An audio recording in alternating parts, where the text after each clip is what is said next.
This is it. It all comes down to this rock. The hours in the gym, the weeks away from my family. This is what I've been training for. And all those voices trying to tear me down, I'm here to silence them.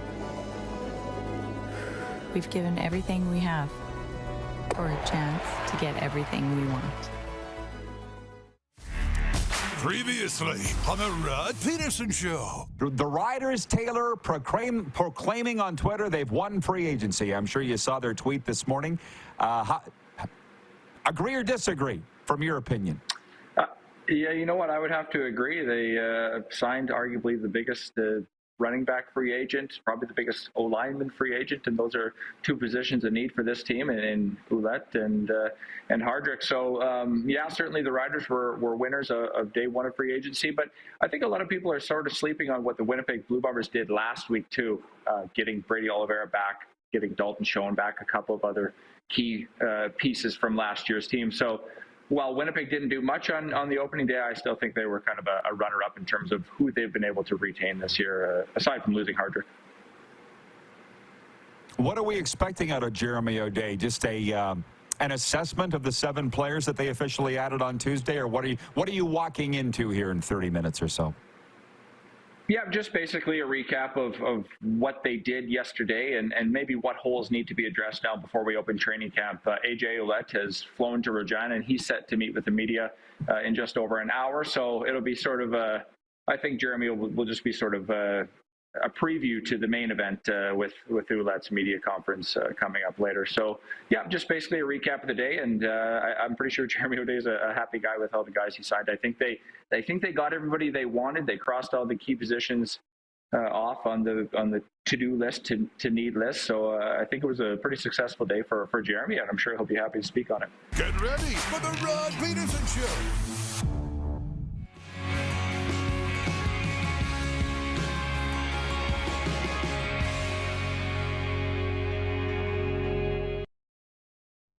NHL breakaway bets for our exclusive betting partner, Bet Regal. Are you ready? The Florida Panthers at the Pittsburgh Penguins tonight. Who wins? Give me Florida.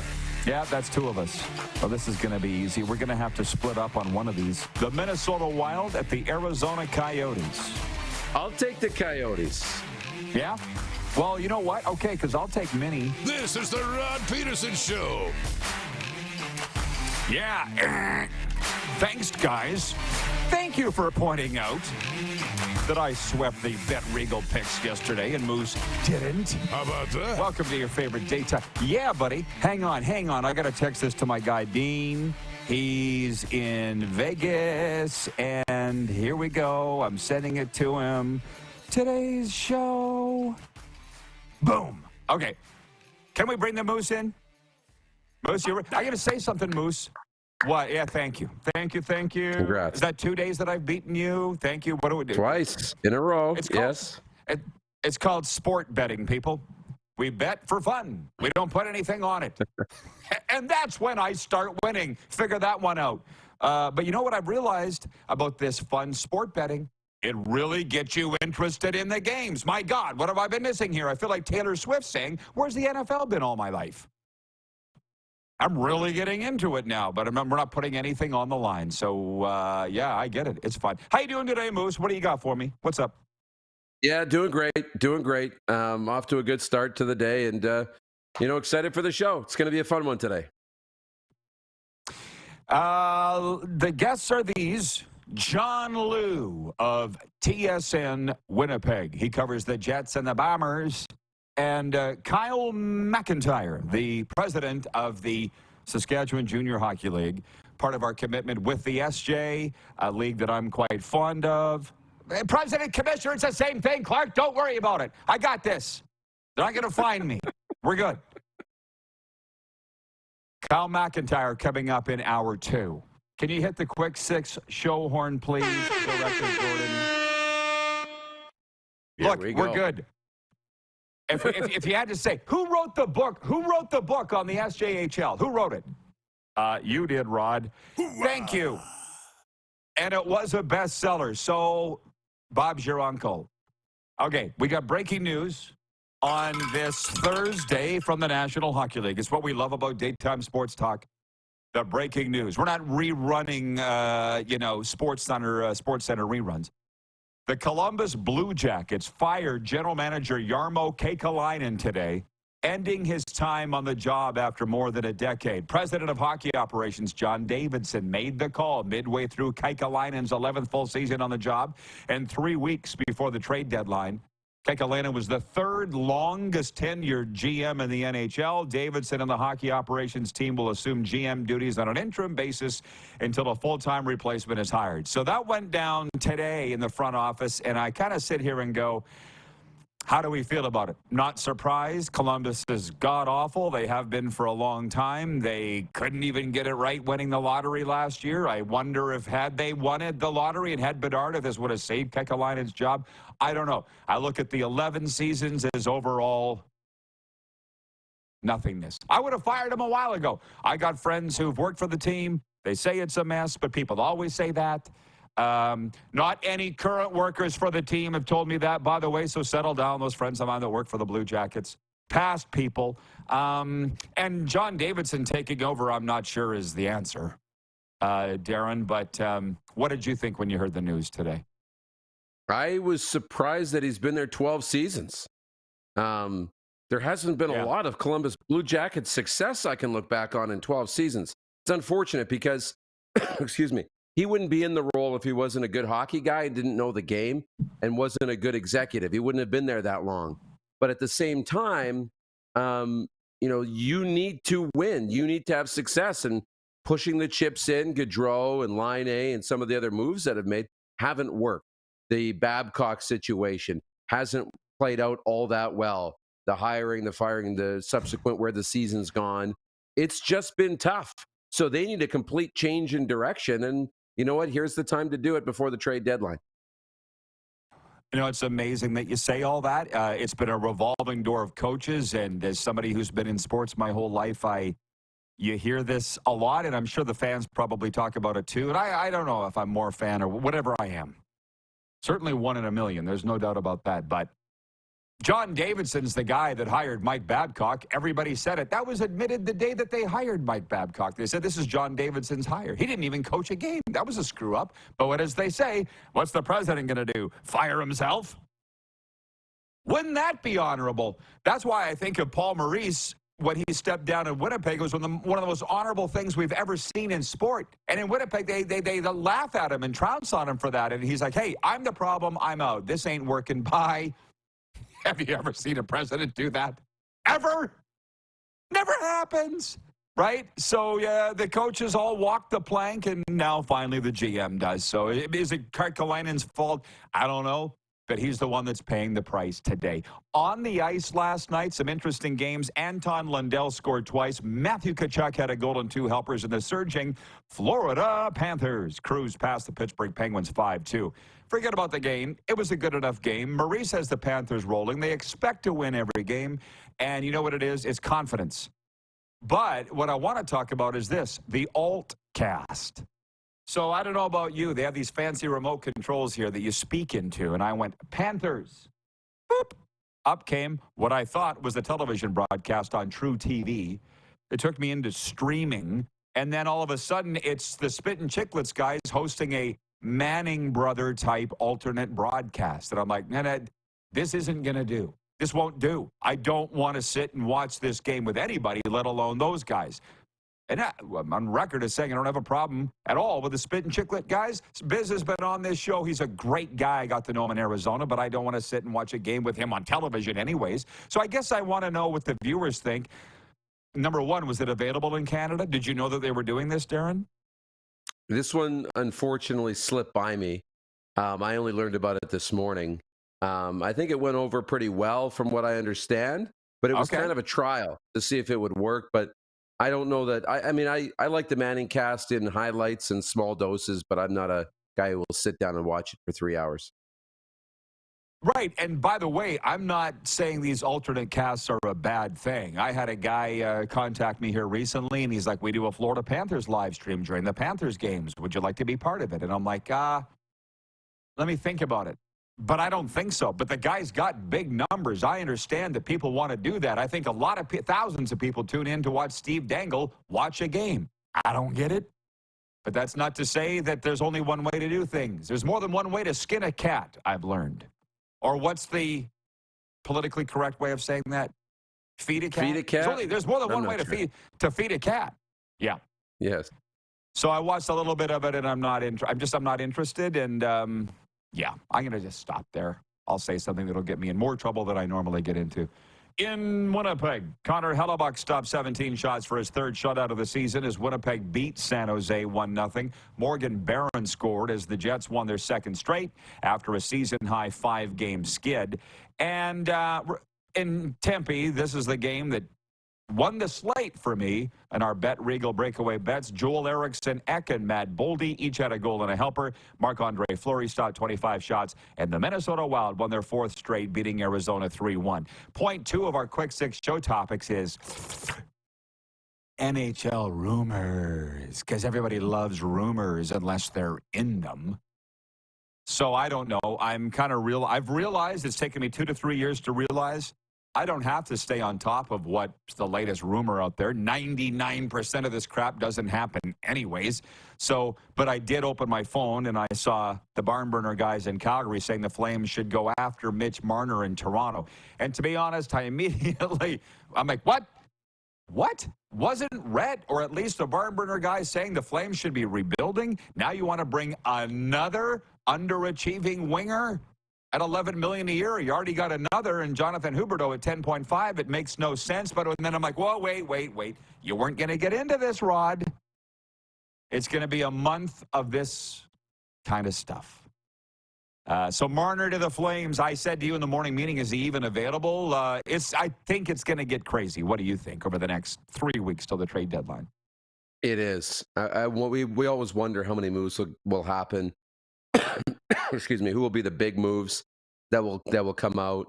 Marner's an interesting one. To me, this came out of left field a little bit. I haven't seen his name floated around in trade rumors. Talked about in our morning meeting that, if the Leafs are going to rebuild their team or change up the structure, they're going to have to maybe look at parting with one of the core guys. Tavares' contract is coming up, but not yet. And what will that be restructured at? That might help. Marner's an interesting one because Nylander's now surpassed him. Matthews isn't going anywhere. Despite the suspension, Morgan Riley's kind of an anchor on the back end. So maybe Marner becomes the odd guy out eventually, but I haven't heard this, and I don't know that this is the right direction for the Calgary Flames to go at this point in time. Yeah, no. So, hey, I will remind everybody the Sober Carpenter text line is open, 902-518-3033. Sober Carpenter non-alcoholic craft beers. Tastes actually better than the real thing. But no hangovers, no regrets, no apologies. Ask for it by name at your local beer, wine, and spirit store. Sober Carpenter non-alcoholic craft beers. You can also write in the YouTube stream, too. So, obviously, Connor McDavid's not going anywhere, but you do kind of wonder if the Oilers are going to do anything.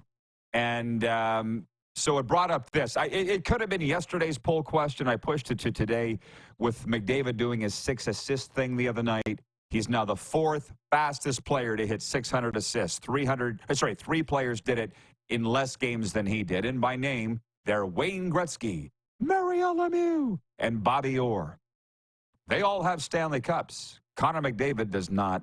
And the poll question is brought to you by our friends at Key Auto Group. They're in Yorkton, and they're driven by safety. Experience peace of mind with our comprehensive multi-point inspections. Visit keyautogroup.ca for automotive excellence. The question is, will Connor McDavid win a Stanley Cup before his career's over? To be honest, the nagging voice in the back of my head saying no, I'm hovering over voting on no, because it was a different time. Bobby Orr played in largely a 6-team league and then a 12-team league. Gretzky and Lemieux really played in a 21-team league. It's different now. It's really different. I want to say no, but I put this to Serena. We were driving home yesterday from doing our Cats and Bolts, Panthers and Lightning podcast. I asked her, and she said, yes, he will. And it's not just the Oiler fangirl in her coming out. She's like, the hockey gods always get it right. They always, in the end, get it right. That's what she said. And I don't usually argue with her hockey thoughts. So I voted yes because she talked me into it. What are you voting? Is he going to win a Stanley Cup before he retires? I'll vote yes. He's too talented. This Oilers team is too talented to go too long without winning. I know it's possible. The odds would probably, I would guess, say no, because it's really tough in the league to win Stanley Cups. They're not easy. But I'll vote yes because I think he's too talented. And I like that answer from Serena. The hockey gods will get it right. Just like Crosby, just like the guys you mentioned that are above him on the fastest to 600. Connor McDavid is a good ambassador for the game. He's going about things the right way, and he's going to go down as one of the best ever. The hockey gods will get him one. And let's remember, too, with training now and stuff, guys can play longer. Injuries don't last as long. Bobby Orr's career was cut short, too, let's not forget. McDavid, through technology and recovery and all that, he'll have a longer career and more of a chance to win a Stanley Cup. So if you think of it that way, you can say yes. But it's kind of a nice segue here because it's not just hockey gods. She has that feeling, but I feel that about football gods, and they always do get it right. And what did we say when the Detroit Lions got jobbed in Dallas late in the regular season? Remember on the two-point convert that was called back on a bad ref call, which the NFL backed up the refs and wouldn't admit they were wrong. And we said the football gods will get it right, and they did.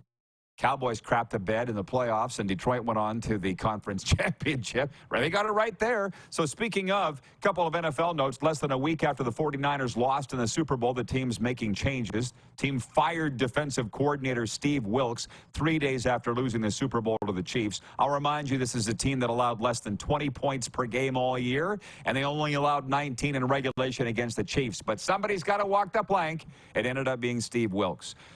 We all know about the shooting in Kansas City. Prayers to Kansas City. And I see John Schmeiser writing in from Kansas City. John, our thoughts are certainly with you and all those affected. Terrible thing. And then the other thing is NFL free agency. Their legal tampering begins March 11th. And I just got to say this. I'm chugging away at Johnny O's listening to ESPN radio today. There was a little bit of NBA. So I went click over to NHL radio. I enjoyed that for a while. Then I went back to NFL radio, and they're talking about the top free agents and then also talking about Dak Prescott. And should he be one out of Dallas? And should the Cowboys, they can't get rid of him. So they're like, should Dak one out of Dallas? I'm like, no. I listened to this all year because I'm a Cowboys fan during the season. I am not listening to it in February. So I'm not going to talk about Dak. Everybody else is, or at least ESPN is. I don't get the fascination. But I'll say this. These are your top. Who would you say is the number one free agent? This is from USA Today. Because I've looked at a lot of different lists of free agents that will be coming available this March in the NFL.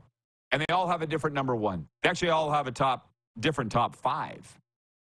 But I'll go first and say mine would be Kirk Cousins. Yeah, you had Kirk Cousins. We had him in the graphic on thumbnail. T. Higgins is the name that I think, my Titans should go after, the receiver from Cincinnati. But I think if he gets to free agency, well, how about Chris Jones of the Kansas City Chiefs? He was a disruptor in the Super Bowl. We have a winner. Were you reading the USA Today? Because that's who they have. Chris Jones. No, not that Chris Jones. A much larger Chris Jones, defensive tackle of the Kansas City Chiefs, is number one. Number two is Josh Allen, linebacker of the Jacksonville Jaguars. Number three is your guy T. Higgins of the Bengals, wide receiver. Number four is Kirk Cousins of the Vikings. And number five is Brian Burns, outside linebacker of the Carolina Panthers. So you'll be hearing a lot of that, not necessarily from us over the next month, but just a reminder, NFL free agency is coming up in March. When we come back, we've got CFL free agency. We have breaking big news from the CFL today. We have our NHL top five, bottom five teams, and this is going to shake the earth. It's going to shake the earth, believe me. We got a lot to get to. John Liu and Kyle McIntyre coming up today. We'll be right back on Game Plus Television, WQEE Radio, Apple Podcasts, Spotify, and YouTube Live.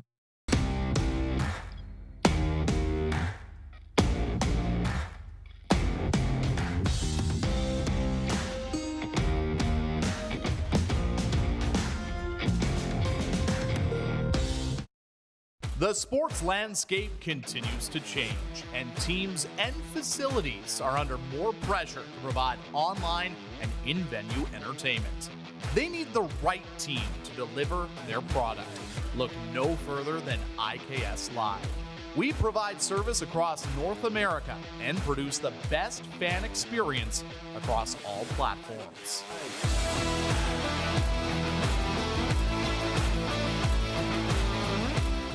We're all capable of doing more. More speed, more reps, more commitment to getting every detail perfect. And that's why it's important we never miss a donation appointment. For thousands of patients that rely on Canada's lifeline. We're asking you to join the Hockey Gives Blood Partners for Life team. Join today by downloading the Give Blood app or book online at blood.ca/HGB. Everything I've worked for, everything I've sacrificed has led to this. It's out of your hands now. All the gold medals in the world can't help you now. You could throw the perfect rock and still miss, but it just takes one. You leave it all out there on the ice to leave behind a legacy.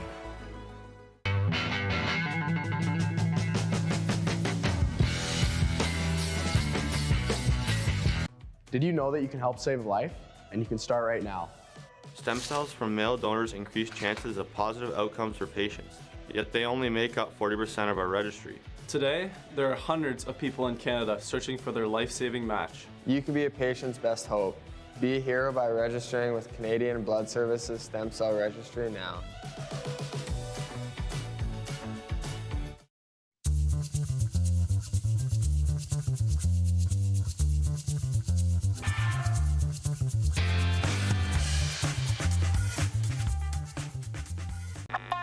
Does this look familiar?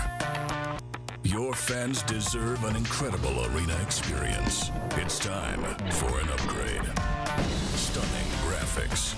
Revenue opportunities are just the beginning with our in-venue display systems and scoring technology.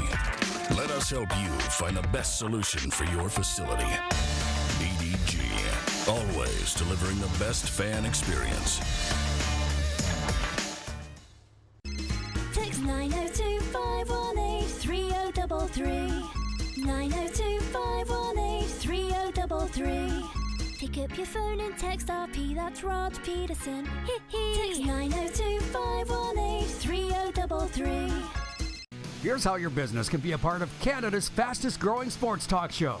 All you have to do is contact us, and we will tell you all about the dynamic and exciting marketing opportunities we have, utilizing a fully integrated 360-degree multi-platform. Imagine your business seen and heard across Canada on Game Plus TV and around the world on the Rod Pedersen Digital Network. You will use one of the most overused expressions in sports. You gotta be kidding me. Get your business involved. Contact the Rod Pedersen Show today. Hey, honey, can you get one of the kids to show me how this Twitter thing works? Honey, I need to get on Instagram. Time for more of the Rod Pedersen Show. Yes, it is. Thank you, Rick Regan. And a reminder, everybody, the Telemiracle 50/50 is another great way to support Telemiracle, Saskatchewan's charity, and also have the chance to win half the jackpot. It's truly a win-win for Saskatchewan residents. Get your tickets now at telemiracle5050.com. Got about, less than 10 days to get yours if you haven't already. Please support a wonderful Saskatchewan tradition, just like this show, but now on national television and broadcasting out of Florida. Let's bring the Moose in. He is in Tirana. And Moose, there is the breaking news I mentioned. This is where the CFL fans come to talk. Nobody talks more CFL than us. I always slip into John Lynch-isms. I'm not sure why. I think I always will. Maybe that's a way of keeping his memory alive. Darren? Yes. So the breaking news from the Canadian Football League, Simone Lawrence has announced his retirement from the Canadian Football League and has accepted a position with the Hamilton Sports Group as a brand and community ambassador. That's the ownership group of the Tiger Cats. I've scalped this from 3downnation.com, by the way. We work in tandem together. The 35-year-old Simone Lawrence has finished his career as a 3-time CFL All-Star most outstanding defensive player. Simone Lawrence hanging him up today. My guess is that he's 35, so when they were going into free agency, I'm like, he's too old. And I'm thinking that's what the 9 teams in the CFL were thinking. He's left it all out on the field. He and I have certainly had our battles. It was never personal on my end. I didn't call him a thug. I called him a thuggish type. To me, there's a difference for his hit on Zach Caleros in that game, Hamilton-Winnipeg. Hall of Fame, no? What do you think, Moose? These days, was he a nice enough guy? Hall of Fame or not for Simone Lawrence? It's a great question because I know what you're going to say next. Did he win a Grey Cup? He didn't win. Right. No. So doesn't matter. But anymore. You know what? I know, and for that reason too, I would say yes. He's been a very impactful, dare I say, iconic player throughout his career. Always one of the defensive leaders, a player that you knew. When you look back at this era of CFL football, Simone Lawrence is one of the players we're going to remember. An elite defender. He's going to go down as the Hamilton Tiger Cats all-time leader in tackles. Simone, you had to know where he was on the field. So for those reasons, I would say yes, Simone Lawrence is going to be a Hall of Famer.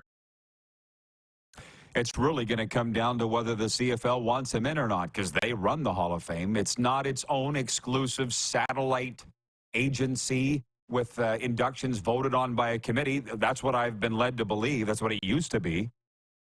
Carlos in Indianapolis writes in and says, I think Lawrence will get in eventually.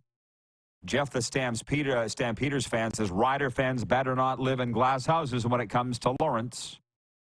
I don't know why he would stir it up, but whatever. I think he's a nice enough guy. These guys with the players, I mean, they don't understand. You remember, it was so much fun when I had the back and forth going on with Brandon Banks. Completely got inside his head. Kind of felt bad, to be honest, because it affected him the way he played in the 2019 Grey Cup. And Simone Lawrence, whatever, I was just having fun. To be honest, I spent a lot of time at Super Bowl with Jeff Reinbold. He has spent a lot of time with the Hamilton Tiger Cats. So how do you think that conversation went? We're sitting on Radio Row just on a couple of folding chairs. He's like, oh, my God, man, you were persona non grata, public enemy number 1 in Hamilton. I'm like, I don't care. I don't care. I was just having fun. I'm just doing an entertaining show. And Jeff, would go on this show and then get hell from his bosses afterwards. He's now, I don't know that he'll ever work for Hamilton again, but Jeff's smart. He's not like me. He wasn't spit talking the Tiger Cats in any way because he might have to work for them again one day. You're very good at that, Darren. Right? You don't close doors. Me, I slam them, nail them, weld them, and then burn them. And I'm okay with that. But he's now, I think he's got a 2-year deal with the Hawaii Rainbow Warriors as their defensive line coach. And I'm not sure he's going to coach after that. He'll be 70 by the time, I know he doesn't look it, but he'll be 70 by the time his contract's up. So all I'm saying about Reinbold was when we were talking at Grey Cup, he's like, man, you were hated by the Ticats at that one time. I think we're over it. Yeah, but my point on all of that is I don't care. Was there anything that jumped out at you? The one other thing I want to mention about CFL free agency, I guess my point is Simone probably got a little bit of interest, I would think. And here on day 3 of free agency, he didn't like the offers and just said, I'm done. I'd like to say Hall of Fame career, but he didn't win. On the flip side, you don't got to win anymore. So, yeah, let's say Hall of Fame. Maybe that'll be a good poll question Friday. For Football Friday here. Does Simone Lawrence get into the Hall of Fame? Yeah. That's number 1. Number 2, the thing that very clearly jumped out to me was Jake Dolegala signing with the BC Lions. The 6'7" giraffe, or was he 6'8" quarterback for Sask. I thought he was pretty good. And you have to understand something. everybody's spinning their story. People are accusing me of spinning stuff when it comes to the Riders not signing Jake Delegala, but re-signing Mason Fine to a new deal. I wasn't spinning anything. The word in the league is that the Riders couldn't get Delegala signed, so that's why they signed Fine. That's just what I heard, and that's what it looks like to me. They had a chance last year to play Fine or Delegala, and they played the Giraffe. What does that tell you? But they're saying it's a new regime, it's a new head coach, it's a new offensive coordinator, and these new guys would rather have Fine. Whatever. It all works out.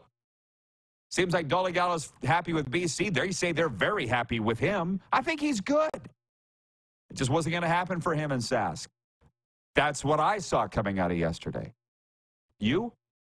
Yeah, I like that. And the Delegala thing is something that I've been thinking about and chewing on for a while when it comes to the Canadian Football League and the quarterbacks.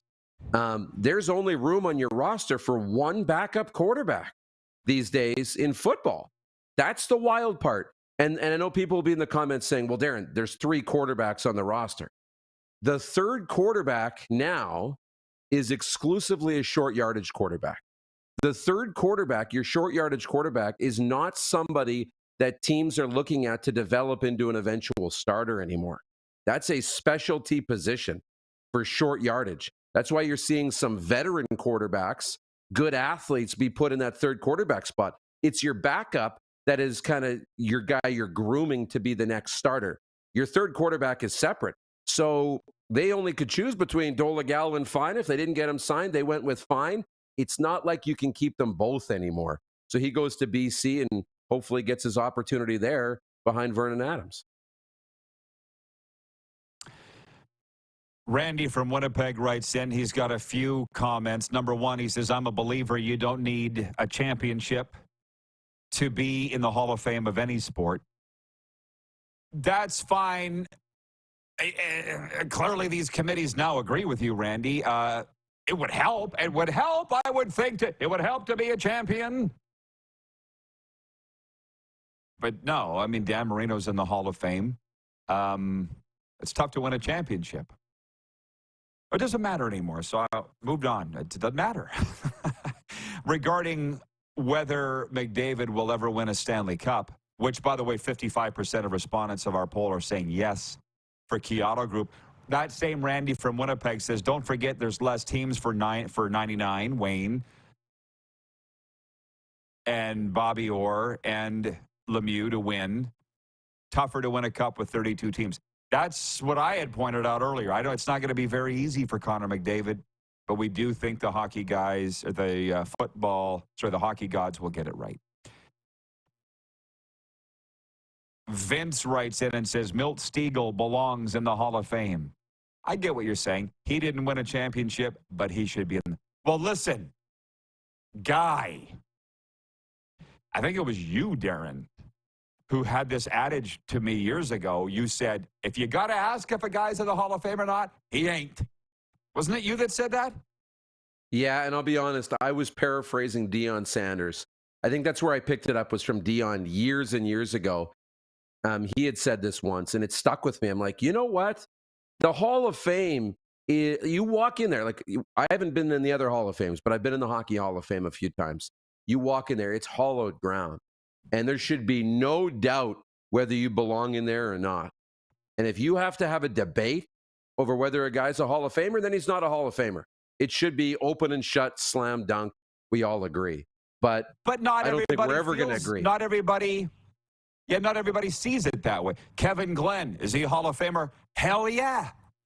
But he's not in the Hall of Fame, and he should be. Played for all 9 teams. He's got 20,000 passing yards. He's in the top 10 all time, but he's not in. So based on what you say, yeah, he's in. Milt Stegall, based on your adage, yeah, he's a Hall of Famer. Simone, then he ain't. Because we got to ask if Simone is, then he's not a Hall of Famer. Sorry, not sorry. Point 5, the baseball season opens today for the Toronto Blue Jays with pitchers and catchers reporting to the team's development complex in Dunedin. Position players report early next week. Toronto won 89 games last year, but was swept in the first round by the Twins. We all watched it. The Blue Jays kick off their regular season March 28th at Tampa Bay. And by the way, NHL top 5, bottom 5. I said there's been some consternation. I look at all these lists, the betting odds. I can't believe what I'm seeing at Bet Regal, their top 5 futures, or even their top 10, who they have.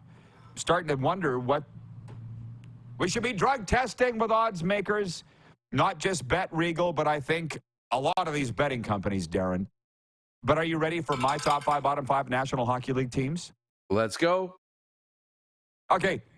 The number 1 team in the NHL is the Vancouver Canucks. Get out of here with the Edmonton Oilers. Number 1 is number 1. The Vancouver Canucks are almost wire-to-wire number 1. They're the number 1 team in the NHL. Number 2, I know they're nowhere near this in the standings, but it's the Vegas Golden Knights. Again, get out of here with this Edmonton stuff. They can never beat Vegas when it matters. The Golden Knights are number 2, and they're the defending Stanley Cup champion. Why do they forget? Never doubt Kelly McCrimmon. Confucius said it. Number 3, it's the Florida Panthers. Playing with confidence, rolling and healthy. Watch out for the Cats. Number 4, the Colorado Avalanche. Kind of came out of nowhere. Game of the night is Avs at Tampa Bay tonight. I think it could get ugly. At number 5, it's the New York Rangers. But they're dead if Igor Shesterkin gets hurt. And get out of here with the Jonathan Quick stuff. The bottom 5 are these. The 28th team in the NHL, it's the Arizona Coyotes. They are who we thought they were. Took till Valentine's Day to fall out of it. 29th team's the Columbus Blue Jackets. So bad they fired their GM today. The 30th team is the Anaheim Ducks. Again, I'm starting to wonder if they're ever going to figure it out. The 31st team's the Chicago Blackhawks. And although they actually statistically are worse, no, it's San Jose's the worst team. They're minus 93, and they don't have the excuse of not having Connor Bedard in their lineup. So there's your top 5, bottom 5, Moose. I'll bring you back because we're late for a break to debate in hour 2. Plus, we have our Bet Regal breakaway bets. Cool? Sounds good. John Liu is in next. We're live on the Game Plus Television Network, WQEE Radio, Apple Podcasts, Spotify, and YouTube Live.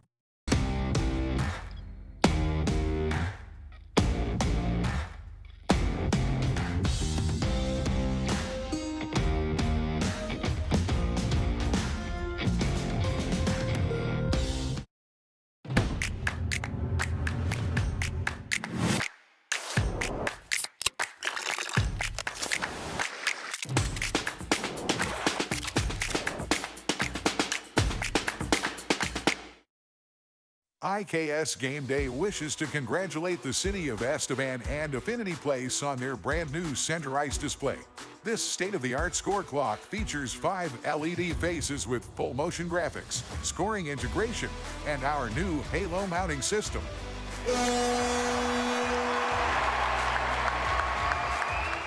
If it's time for an upgrade, let us show you how to deliver the best fan experience. You can find us at IKSGameDay.com. The sports landscape continues to change, and teams and facilities are under more pressure to provide online and in-venue entertainment. They need the right team to deliver their product. Look no further than IKS Live.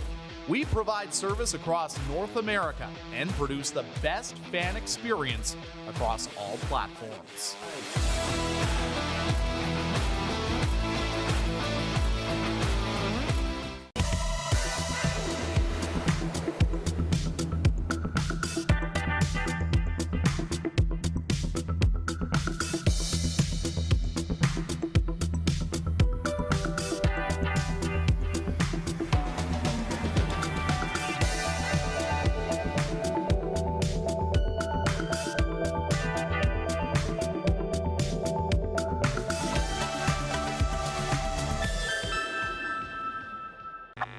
Does this look familiar? Your fans deserve an incredible arena experience. It's time for an upgrade. Stunning graphics. Revenue opportunities are just the beginning with our in-venue display systems and scoring technology. Let us help you find the best solution for your facility. EDG, always delivering the best fan experience. We're all capable of doing more. More speed, more reps, more commitment to getting every detail perfect. And that's why it's important we never miss a donation appointment. Blood and plasma donors are needed every day in Canada to support thousands of patients that rely on Canada's lifeline. We're asking you to join the Hockey Gives Blood Partners for Life team. Join today by downloading the Give Blood app or book online at blood.ca/HGB.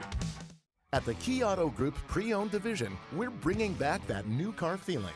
No matter what, it's new to you and priced just right. No hidden fees, prices you can trust, an upfront buying experience. And it's all at keyautogroup.ca. Here's how your business can be a part of Canada's fastest growing sports talk show. All you have to do is contact us, and we will tell you all about the dynamic and exciting marketing opportunities we have, utilizing a fully integrated 360-degree multi-platform. Imagine your business seen and heard across Canada on Game Plus TV and around the world on the Rod Pedersen Digital Network. You will use one of the most overused expressions in sports. You gotta be kidding me. Get your business involved. Contact the Rod Pedersen Show today. Send us your opinions now. We won't victimize you unless you really deserve it. Now, back to your host, Rod Pedersen.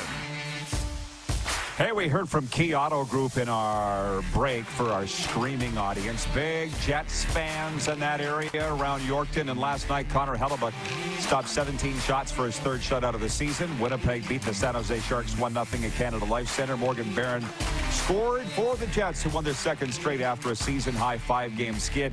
John Liu covers the Jets for TSN and, of course, the Blue Bombers as well. And he joins us today to discuss that game and other things. I got a question coming for John, a bit of a curveball that I know he can handle. He's a smart guy. But today, John, everybody must be happy in Winnipeg. Back on track, I would think. Yeah, Rod, they were happy on Saturday night, too. That win over the Penguins that snapped that 5-game winless streak. And wouldn't call either of these two wins because they were such close games and low-scoring games, tight margins, against one of the lower ranked teams in the league last night, second last place in the league, and the Penguins are sort of a bubble playoff team. So not exactly, the Jets still aren't looking like they did at their dominance themselves in the better part of the first half of the season, especially through November and December. But when people ask me about it, I just sort of chalk this up to really what I see is kind of the inevitable ebb and flow of any team in an NHL season. And I'm talking contending teams, good teams. They'll all go through stretches like this. We saw the Vegas Golden Knights lose several in a row. Colorado, I think, is currently 4 lost in a row. All the good teams go through this, and it's really, are they going to be peaking at the right time? And are they going to go through these stretches of adversity and overcome them at the right time? So certainly no sense of panic with the Jets right now. I mean, they just need to tidy things up a little bit in their own end, because there are some things in their 5-on-5 game that have been slipping a little bit, not significantly so, but the fact that they're going through this just past the halfway point of the season is probably a positive for them. If they were doing this in late March, then there'd be serious cause for concern within Jets Nation. But at this moment there, I think they're just working through some things that are kind of endemic in the dog days of winter.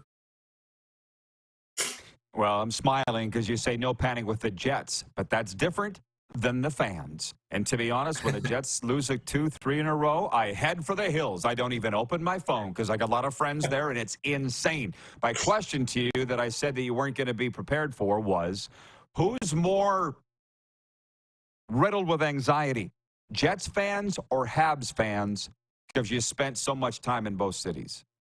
Habs fans, without hesitation. I mean, the swings, the emotional swings, and the intensity of the peaks and valleys are much higher with Canadians fans. Part of it is cultural, because the Quebecers, the French, are very emotional people. It's one of the things that I love about them, and it's one of the things that drives me crazy about them. and because the Canadians are a religion. They are the religion, because the Catholic Church just is in so much in decline in the province of Quebec. The Canadians are Quebecers' religion, and so the passion, but the vitriol that you see, feel, and hear when they're going through bad times, it's it's astounding. And I mean, to watch it from afar is one thing, but to be living in it is an entirely different matter. And I don't think I've ever witnessed or experienced a fan base that goes from the highs to the lows, often within the same period, the same game, much less a season or off season. And so, and that doesn't mean to say that Jets fans are not passionate, because they certainly are, but there are fewer of them. You know, the Canadiens fan base is massive, just like Toronto's. And just the nature of the fan base, of the demographics, makes them a little bit crazier. And certainly, coming here, I knew that Jets fans love their team, that there are going to be emotional swings, the highs and lows. But when I'd have gotten through the better part of a season and had a large enough sample size, I could really tell that there is a big difference in the fan bases, and that doesn't mean to say Jets fans aren't, that they're really, really good fans. They're really smart and intuitive and savvy, knowledgeable hockey fans. But when you talk about the emotional component of it, the Canadiens fans they're a step and above over pretty much every fan base of any sport or team that I've witnessed. I love the answer, and I love the fact you didn't even have to think about it. You were like, no, never. You didn't even. Oh, truly. I could work another 13 years here to match my 15 years in Montreal, and I'm sure I'd feel the same way. You know, unless the Jets won a Stanley Cup and the expectations got elevated, and it took the, I guess the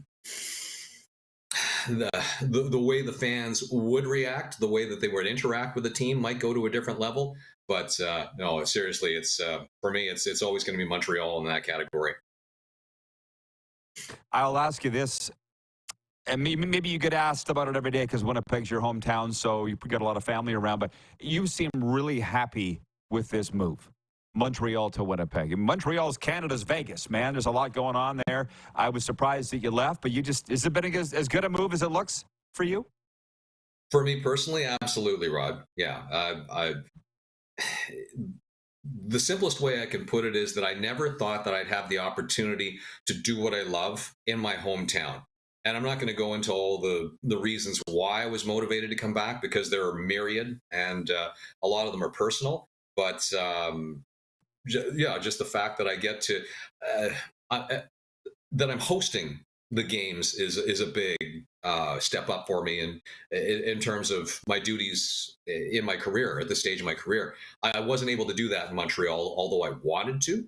So the opportunity wasn't in Quebec for me. And so coming back here, getting to host Jets games in my backyard with all my family, my small family, and friends that I grew up, friends that I used to work with in my previous career, friends that I went to school with, there's no better feeling for me. So yeah, when you say that your perception is that I'm happy with it, it's like I'm over the moon. I'm absolutely loving it, and it's really rejuvenated my passion for what I do. Well, I can see that. I mean, I have a secondary career in mental health and addiction recovery. I can read body language. I can see that you're happy. But it's interesting how our lives go, because I, in my hometown, did what I wanted for a half a century. And I got to the top and then left. I'm like, there's nowhere to go but down from here. So let's go try something else. You know, it's the exact opposite of what you've done, and we're both extremely happy. That's what you like. I can't let you go without asking this. How's the Monahan trade worked out, and B, are the Jets done here leading up to the trade deadline? I'll start with, are the Jets done? And I don't believe they are. Right now, they only have really 7 NHL defensemen on their active roster, and their 7th defenseman, Logan Stanley, he doesn't have a lot of playoff experience, only 8 games. And when you talk about a team that really has designs and hopes on going for a deep run, well, you're going to need much more depth in your defensive core. We've seen it time and again. And just looking at the composition of their defense, they could use a little bit more experience, more toughness. A guy that's a genuine stopper that hasn't necessarily won a cup, but has gone deep once or twice, that knows how to play in the playoffs, that knows how to get ready for it, and is built for the grind. So somebody that's, tough, big, that ideally can contribute on one or both special teams. Ideally, a right-handed shot because the Jets could use another righty on their blue line. Moving to the Monahan trade, he's only been in the lineup for 3 games so far. So the Jets are 2-1. He hasn't made an impact per se. Certainly not in the power play. That's one thing the Jets absolutely have to get sorted out. Is their special teams, especially power play. It is really, really struggling, and it's been a season-long problem. So I don't know if they would necessarily go outside the team to try to address that situation, because the thing is, it defies logic when you have the Stars, the caliber of talent that they have in both units, that they can't score with any sort of regularity or consistency, or at least generate pressure with the man advantage. So I think my feeling is that they're going to continue to try to find solutions in-house in that regard, whether it's personnel or systems, and that's under Brad Lauer, assistant coach Brad Lauer's umbrella. But Monahan was brought in. Power play was one of his specialties. He hasn't contributed in that regard yet. At 5-on-5, when I asked Rick Bowness yesterday about what he's seen in terms of progress, certainly an even strength with Monahan between his wingers. Cole Perfetti's been the consistent winger, even though it's only been 3 games. But they switched it up. He had Nikolai Ehlers for starters, and then for the last 2 games, Gabriel Velarde has been on his right wing. They haven't quite found chemistry yet. They haven't meshed to the point that production has followed. But then again, you could say that for the whole team. If you look at the last 3 games, there hasn't been a lot of production across the board, even though they've won 2 of the 3 games. And so I think this is going to be a work in progress, certainly with Monahan. But I know the mixed feelings within the fan base. I see comments, I see fans that don't think particularly highly of Monahan as far as being a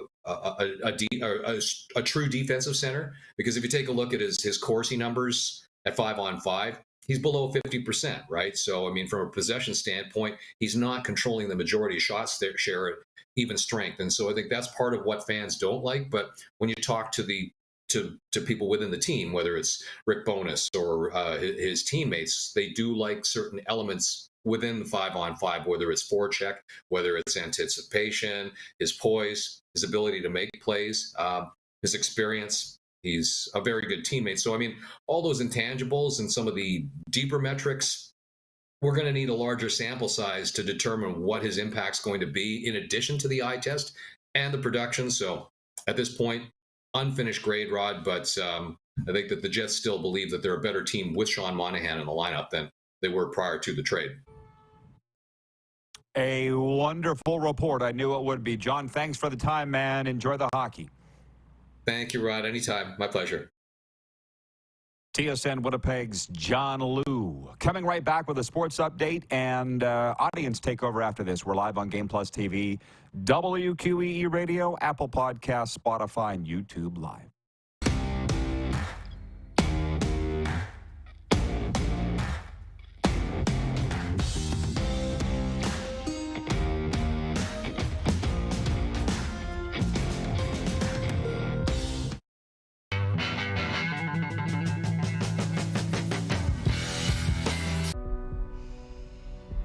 This is it. It all comes down to this rock. The hours in the gym, the weeks away from my family. This is what I've been training for. And all those voices trying to tear me down, I'm here to silence them. We've given everything we have for a chance to get everything we want. I'm Bridget Lacquette. I'm a First Nation Olympic silver medalist, and I'm proud to represent Indigenous hockey players across Canada. Each year, hundreds of Canadians need a stem cell transplant from an unrelated donor to save their life. Anyone can have a hard time finding a stem cell match, but for Indigenous peoples, it can be even more difficult, because just over 1% of prospective donors on Canada's stem cell registry are of Indigenous backgrounds. Be a hero. Join me in Hockey Gives Blood in helping to make a life-saving difference to those in need. Register today at blood.ca/beahero.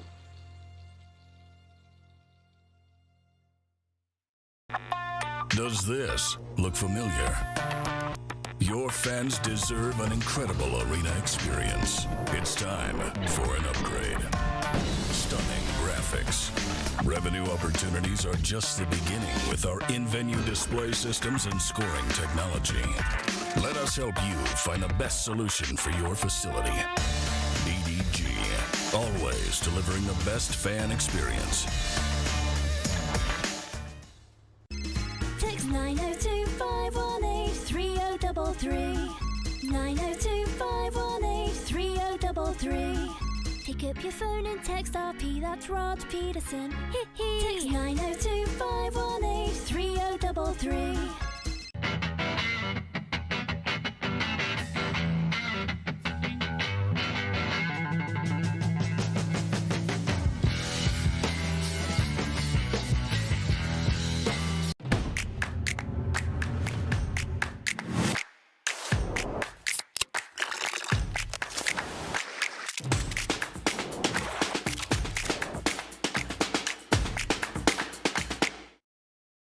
We're all capable of doing more. More speed, more reps, more commitment to getting every detail perfect. And that's why it's important we never miss a donation appointment. Blood and plasma donors are needed every day in Canada to support thousands of patients that rely on Canada's lifeline. We're asking you to join the Hockey Gives Blood Partners for Life team. Join today by downloading the Give Blood app or book online at blood.ca/HGB. Business owners and marketers.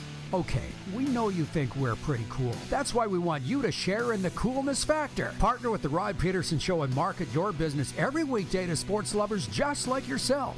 Take advantage of our many cost-effective commercial and promotional opportunities.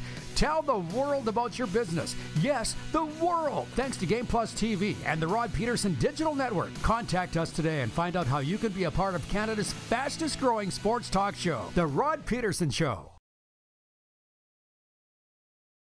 Did you know you can catch all the best moments from the show on all our social media platforms? Now, back to the studio with Rod.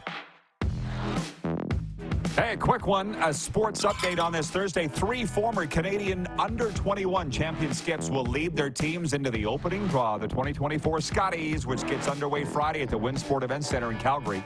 And 2 of them, Alberta's Selena Sturmey of Edmonton and Manitoba's Caitlin Laws of Winnipeg, will go head-to-head in the opening draw at 6 p.m. Mountain. Jennifer Jones will play her first game in her final Scotties Tournament of Hearts Saturday at 1 p.m. when her team from Winnipeg and Altona, Manitoba takes on Nova Scotia's team, Heather Smith. Get your tickets. They're selling standing room, curling.ca/tickets. Western Hockey League last night. The Wenatchee Wild beat the Seattle Thunderbirds 7-4. The Swift Current Broncos knocked off the Lethbridge Hurricanes 4-1. And it was the Vancouver Giants over the Victoria Royals 5-1. Sports updates brought to you by Common Crown Brewing Company, turning your everyday common beer into a unique and exceptional experience. Visit commoncrown.ca. And also for Landmark Cinemas, in Landmark Cinemas now, Argyle, starring Samuel L. Jackson, Bryan Cranston, and John Cena. An introverted spy novelist is drawn into the activities of a sinister underground syndicate. Argyle, dun dun dun. In Landmark Cinemas now. Special shout out to my guy Dean in Las Vegas, who took my word for it and watched The Beekeeper last night and wasn't disappointed. See, listen to us. We will never steer you wrong. Your trust is very important to us. Unlike a lot of other outlets, we'll be back with Hour 2 after this brief pause on Game Plus and Key Radio.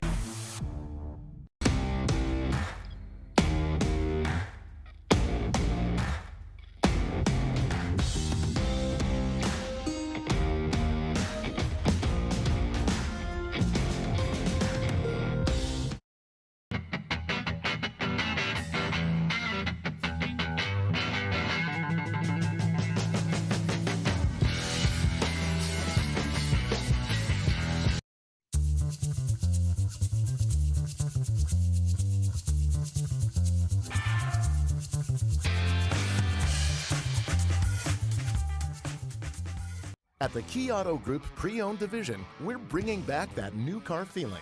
No matter what, it's new to you and priced just right. No hidden fees, prices you can trust, an upfront buying experience. And it's all at keyautogroup.ca.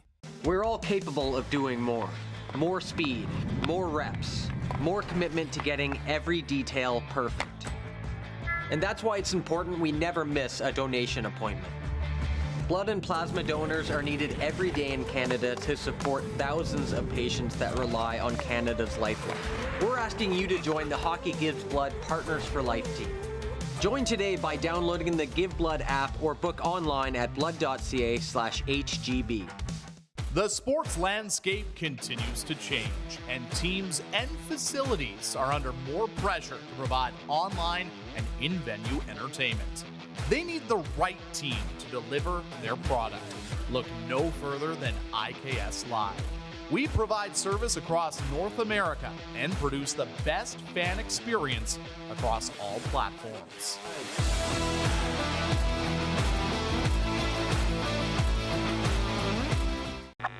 Does this look familiar?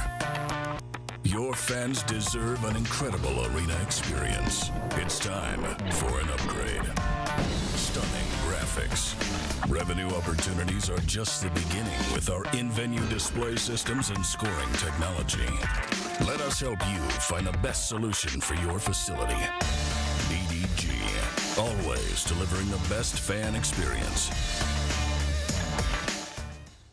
IKS Game Day wishes to congratulate the City of Estevan and Affinity Place on their brand new center ice display. This state-of-the-art score clock features 5 LED faces with full motion graphics, scoring integration, and our new Halo mounting system.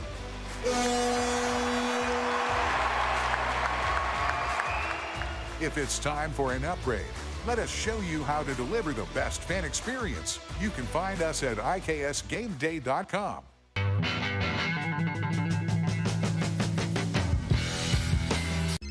Text 902-518-3033. 902-518-3033. Pick up your phone and text RP, that's Rod Pedersen. Text 902-518-3033. Business owners and marketers. Okay, we know you think we're pretty cool. That's why we want you to share in the coolness factor. Partner with the Rod Pedersen Show and market your business every weekday to sports lovers just like yourself. Take advantage of our many cost-effective commercial and promotional opportunities. Tell the world about your business. Yes, the world. Thanks to Game Plus TV and the Rod Pedersen Digital Network. Contact us today and find out how you can be a part of Canada's fastest-growing sports talk show, The Rod Pedersen Show. NHL breakaway bets for our exclusive betting partner, Bet Regal. Are you ready? The Florida Panthers at the Pittsburgh Penguins tonight. Who wins? Give me Florida. Yeah, that's two of us. Well, this is going to be easy. We're going to have to split up on one of these. The Minnesota Wild at the Arizona Coyotes. I'll take the Coyotes. Yeah? Well, you know what? Okay, because I'll take Minnie. This is the Rod Pedersen Show. Hi, everybody. Welcome to the RP Show. It's hour 2, and I'd like to say that this is the best hour of the show, but that would be unfair and not inclusive to hour 1. So let's just say that it's all great. Coming to you live on Game Plus Television, WQEE Radio, Apple Podcasts, Spotify, and YouTube Live. Let's bring the Moose in. I'm going to tell the audience, let's wake up. The text line's kind of light. 902-518-3033. Get your comments and questions in. There are some, but I'm not overly satisfied with what they're talking about, okay? So can we pick it up around here? I'm a little surprised with the results of some of our polls that we've been running, so I'm going to get into that. And I want to tell a couple stories. Number one, I had to clarify to Darren. Okay, one really cool thing happened this morning, and another that Darren thought happened actually did not in my world. You thought I worked out with Travis Kelce today. Can you tell the audience why you thought that I worked out with the star Kansas City Chiefs tight end? Well, to start with, I love when you do the morning videos and talk about what's coming up on the show today. So on the show, you did the video on our Instagram page at the Rod Pedersen Show. At Johnny O's gym, you're sweating, you just got off the treadmill, whatever you were doing. and you said the gym 5 where all months. these NFL people work out, and it's the off-season gym of Travis Kelce, and I'll prove it to you in a minute. And then the next one is a photo of Travis Kelce working out. I thought you turned and snapped a photo of Travis Kelce beginning his off-season workouts the day after the parade of all days, which I thought was a little funny. But, you know, whatever. Stranger things have happened. No. I just knew where Travis Kelce works out when he does work out there, and that's where I filmed the video. I totally did not mean to trick you or anybody else into thinking that Kelce was there today, so that didn't happen, but thanks. But I did. I'll say this, the night before Super Bowl, and my guy Dean's listening right now, I was at his place Saturday night in, Summerlin. It's a suburb of Nevada, and we were watching Saturday Night Live. Literally, I told this story on Monday. I didn't want to be on the Strip or anywhere near it on the Saturday night of Super Bowl week. Stop. It was loud. We got out of there around 7 p.m. I'm like, this is getting unbearable now. What's it going to be like at 10, 12? So we watched Saturday Night Live, and it was this Travis Kelce special. And to be honest, I don't watch SNL, and I only knew Travis Kelce as the football player and started to hear that he's dating Taylor Swift. I got watching this going, why is Travis Kelce even playing football? Have you seen him act? He's really good. Like, really good. I've seen him on, you know, some of the the podcast stuff that they do. I don't know if I've seen a couple clips, you know, of him on SNL. He's funny. He's very funny. Yeah. And he's got a personality, Yes. and I think he'll have a long career after football because of it. Oh, my God. I'm like, why are you even playing? You don't need the money. Just go act. I'd rather see you act. I mean, I enjoy watching him play football, which, by the way, with that whole thing of him yelling at Andy Reid on the sideline, I'm a little tired of people just blowing things out of proportion that don't understand the heat of the moment in sports. I'm tired of it. There was so much made of Kelce getting in Andy Reid's ear. Like, so what? You don't yell at members of your family? You haven't been in a heat of the moment situation where emotions take over? They don't care. Andy Reid never would have thought of that 5 seconds after it happened. That's one. And then two, with the stunning ending of the Super Bowl and the Niners blowing the overtime rules, which Kyle Shanahan still not admitting to, still trying to talk his way out of. People are saying that the ending was rigged. No. People make mistakes. They don't need to rig the endings because of human error through referees' mistakes or drop passes or flubs by the players or coaching miscues. You don't need to rig it. You know what I mean? It's unpredictable enough. Like, whatever. Just it's the all-time reality TV. And thank you, by the way, for those that have responded with some really cool questions and comments here. I will say this, and I told you this. At the meeting of my club, and some of the guys might be listening right now. We're meeting later tonight. I missed last week's because I was at Super Bowl. Melissa's in our club, and she cuts my hair. And she came running up to me this morning at our breakfast. She's like, Rod, I was so excited last week. I had to show my dad. My haircut was interviewing Earl Campbell. She's just like, all excited. And I thought that was awesome.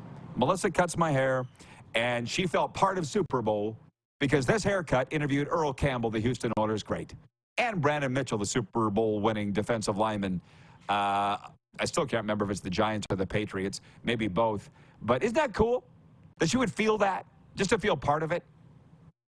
It is pretty neat. You never know what's going to grab somebody's attention or make somebody feel good, you know, and to be proud of somebody, I think is pretty cool. She's pretty proud that you're doing that and that she has that connection. Makes her feel good, makes her feel, you know, like she's that close to that celebrity world of Super Bowl that you were in. And yeah, it's kind of fun. Yeah, tomorrow we've got a morning Zoom, and we're planning next year's Super Bowl activities in New Orleans. So life is good, very good. Now, the poll question. Hang on. Our Instagram has a poll running right now. It's what's the game of the night in the NHL? And this morning on NHL Radio, because there's 12 games, and we're going to play breakaway bets coming up here. But there's 12 games tonight, and Scott Laughlin and Gord Stellick agreed today on NHL Radio that it's Colorado at Tampa Bay. Stanley Cup final rematch from a few years ago, and I think that's it. But I went and looked at the results, and it's like, no, Oilers at Blues. That's what's leading the poll. from our audience. So that shouldn't probably surprise anybody. Why does it surprise me at this point? But I don't know. It surprised me. I don't know either. And so the poll question has to do with the Oilers today. It's brought to you by Key Auto Group. And by the way, at the Key Auto Group, they are, you can buy with safety and confidence, knowing that they provide reports on all the vehicles they sell. Get fully informed about your next vehicle by going to keyautogroup.ca. And I'm just going to put an addendum on this for you and me, Darren. Not the poll question is, will Connor McDavid win a Stanley Cup before he retires, before his career is over? And while I would have initially said no, because it's harder to win than those three other guys that are ahead of him that not 600 assists faster, Wayne Gretzky, Mario Lemieux, and Bobby Orr, they all have a Stanley Cup, at least one. Connor doesn't have one. Is he going to get one? Well, there's 32 teams now. Those players did not have to contend with that. There's a lot of reasons to think that he will not win a Stanley Cup in his career, and that would be a bloody shame. I mean, look at Sidney Crosby's got 3. And I would think we would all agree that's in the modern era. Ovi's got 1. It's like, if you don't, loser. So, Moose, the addendum on this, forget about Edmonton. Do you think he's the Ray Bourque that if it doesn't happen at Edmonton, he ends up chasing it somewhere at the end of his career? Or a Iggy who never did get one? Does he win it with Edmonton? That's the double down bet. Yes, I think he wins one with Edmonton, so I don't think the conversation matters. I do. I think they're too talented to win one, him and Leon, and even if they have to do it themselves, they'll find a way to win one. But great question. I don't know at this stage. This is no longer the early stage of McDavid's career. He's now into the middle of the career, right? And the middle is going to last a while, but he's now in his career. It's no longer young McDavid or the early McDavid, but I still don't know enough about him. I don't know if he's I have to win no matter what. If I don't win, I know he's a competitor and wants to win, and he's mad when they lose. When the streak got snapped, he was mad, and that's good. The more he wants to win, the more I could see him chasing one at the end of his career with another team. Oh, yeah. If it doesn't work out in Edmonton. Yeah. Absolutely. So I'm going to kind of say yes, but not with Edmonton. How about that? Scott writing in from Moose Jaw, Saskatchewan, 902-518-3033, writes in, and on the Sober Carpenter text line, he says, looking good today, Roddy. Thank you, Spilly. Thank you, Scott. Darren has told me this red always looks good on the show. He says the Hockey Canada hoodie pops. Is it a bunny hug? No, not officially. There's no pouch in the front. Herb, watching in Melville. One of only 2 Herbs that I know. Oh, I know a guy nicknamed Herb, but that's not his real name. Herb writes in and says, I'm not a Paul Bissonnette fan. Moose should cut back on smoking. And also says, we lost a great Canadian, Jerry James. No one's too old to appreciate what he did for sports in Saskatchewan. Hey, Herb, go to rodpeterson.com right now. It's the top item running on my website. 40 million all-time hits, rodpeterson.com. I talk about Jerry James. He played he played in the Stanley Cup final and the Grey Cup in the same year. Read that again. He played in the Stanley Cup and the Grey Cup in the same year. Had a guy write in, Darren, some jabroni, who said, yeah, but that was a 6-team era. What's that got to do with anything? What does that have to do with anything? That he played in the Stanley Cup final and the Grey Cup of this? Yeah, but, my God, I hate the yeah, but crowd. I know. Unless you think there's a merit to that. I don't. No, but, you just want to not feel, I don't know, like you washed your hair and clipped your toenails the same day. Like, congratulations, I guess. Like, no, he could play in that. Look what I can do on the same day. He's not special. I can do 2 things at once. You know what? God. 6-team era doesn't matter. There was less people playing hockey back then, too. I mean, a lot of people played different games. that was the cream of the crop. It was harder to make it to the NHL when there was just 6 teams. And he did it. And the Stanley Cup final. You know, by the weekend, that's why I'm so sick of people. That's why Joe Exotic shouldn't be sitting in a jail cell. For God's sakes, he should be running this country. Joe Exotic from Tiger King. If you don't harm the Tigers, then why do you have a gun on your hip? People. Joe Exotic had it right. He was ahead of his time. He's rotting in jail. People should be ashamed of themselves to put him behind bars. Joe Exotic had it right. Why do you have a gun, people? Max Ellis writes in from Tirana, 902-518-3033. And he says, should the Flames be selling or are the playoffs a possibility for them? Oh, my God. I just had a vision of Fred Flintstone pop into my head. I don't know if you're a child of the Flintstones era. I think you are. Remember that one episode where they said, just another mixed up day in the mixed up life of poor mixed up Fred Flintstone? Ew, boy. Who's more mixed up than the Calgary Flames? I see here that Dustin Wolf is starting tonight against the San Jose Sharks. Markstrom's not even on the ice. Vladar's taking backup shots. And I'm like, so they had a deal to move Markstrom? Did you see this? They had again, rumors.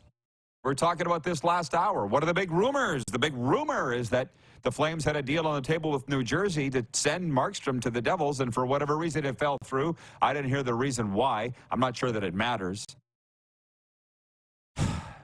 Should the Flames be sellers or should they be buyers? Mon Dieu. They're going to win tonight and be a point out of a playoff spot. I think we all know that they're a good team. We all know that.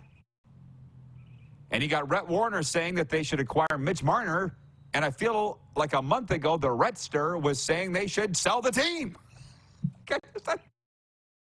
Just another mixed-up day in the mixed-up life of the poor mixed-up Calgary Flames. Yes or no? Yeah. When you're that close to the playoffs, fans don't want to show up to the rink on a team that you're this close. Try and get in. You could win. Look what happens in 2004. You weren't a number 1 seed in 2004 when you went to the Cup final and lost to the Tampa Bay Lightning. Just got to get in to get a shot. But at the same time, to put your chips in again and come up just short and staying in the middle and not getting a good draft pick and all the rest, it's what's kept, teams in mediocrity for long periods of time. I don't know. It's another day in the mixed up world of the Flames. It's just around and around and around. It's purgatory for the poor fans and staff and players and anybody that's been around there for a long time. Regarding Jerry James, Jason from Winnipeg writes in and he says, the fact Jerry James played in the Stanley Cup and the Grey Cup is crazy, period. In the 6-team era, fewer people made the NHL. It's almost more impressive, he writes in all caps. I know, right? And this jabroni's trying to, yeah, but there was only 6 teams.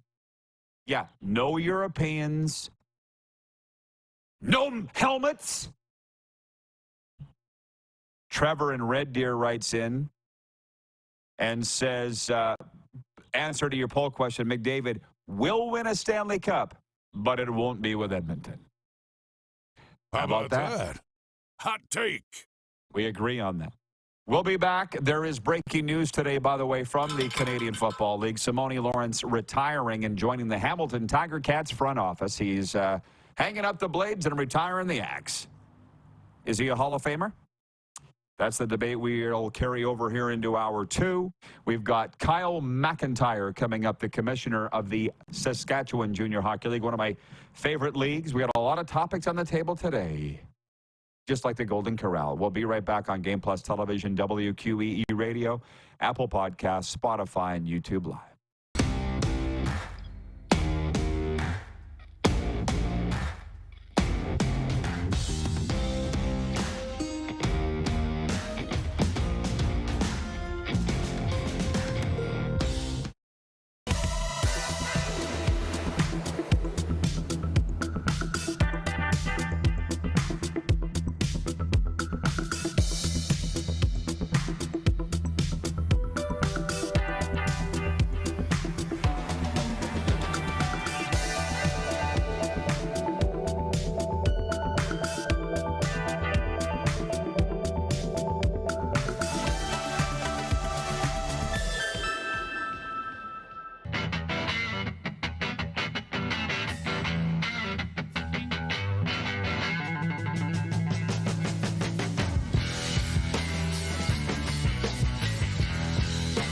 The sports landscape continues to change, and teams and facilities are under more pressure to provide online and in-venue entertainment.